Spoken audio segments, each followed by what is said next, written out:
Hi guys, welcome to our channel mister సిసింద్రి.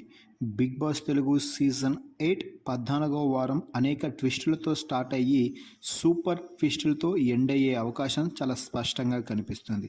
ఇప్పటి వరకు big boss హౌస్లో 7 మంది కంటెస్టెంట్స్ ఉన్నారు. ఇక 14వ వారం ఎలిమినేషన్ కోసం 6 మంది నామినేషన్ లోకి కూడా రావడం జరిగింది.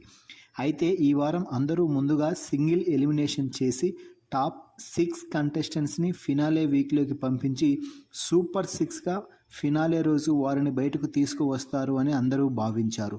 అయితే బిగ్ బాస్ అనూహ్యమైన నిర్ణయం తీసుకొని మిడ్ వీక్ ఎలిమినేషన్ కాకుండా డైరెక్ట్గా 14వ వారం శనివారం ఒకరిని, ఆదివారం ఒకరిని ఎలిమినేషన్ చేసి ఫినాలే వీక్కి టాప్ 5 కంటెస్టెంట్స్ని మాత్రమే బిగ్ బాస్ హౌస్లో ఉంచబోతున్నట్టు తెలుస్తుంది.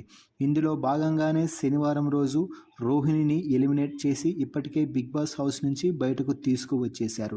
ఇక ఆదివారం ఎపిసోడ్లో విష్ణుప్రియని ఎలిమినేట్ చేసి బయటకు తీసుకురాబోతున్నారు.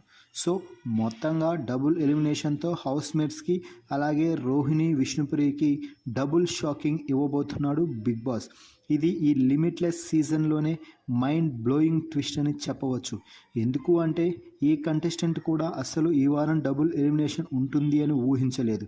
ఖచ్చితంగా ఈ వారం సింగిల్ ఎలిమినేషన్ చేసి 6 మందిని ఫినాలే రోజు స్టేజ్పై నిలబెడతారు అని అందరూ భావించారు.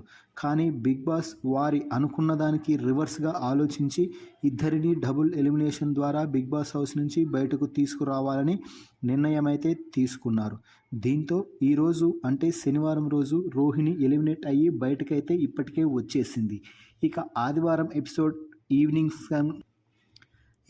ఆదివారం ఎపిసోడ్లో విష్ణుప్రియ ఎలిమినేట్ అయ్యి బయటకు రాబోతుంది. సో మొత్తంగా ఈ సీజన్ టాప్ 5 కంటెస్టెంట్స్ ఎవరు అంటే నిఖిల్, గౌతమ్, నబీల్, ప్రేరణ, అవినాష్ అని చెప్పాలి. మరి బిగ్ బాస్ తీసుకున్న ఈ అనూహ్యమైన నిర్ణయంపై మీ అభిప్రాయాన్ని కామెంట్స్ రూపంలో తెలపండి. మరిన్ని బిగ్ బాస్ లైవ్ అప్డేట్స్ కోసం మన ఛానల్ని చూస్తూ ఉండండి. Please subscribe our YouTube channel mister సిసింద్రి.